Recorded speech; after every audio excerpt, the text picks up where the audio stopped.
ซอยซอยซอยเอาลูกใจเข้าเบิกบานเราเข้ากับพ่อ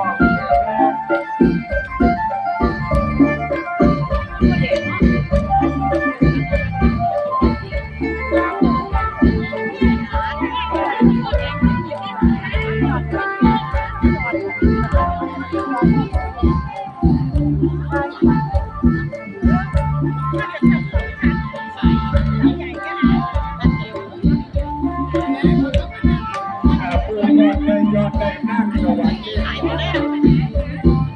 นั่งสวรรค์ที่จะนั่งป่าที่จะนั่งเทวดาด้วยความมุ่งหวั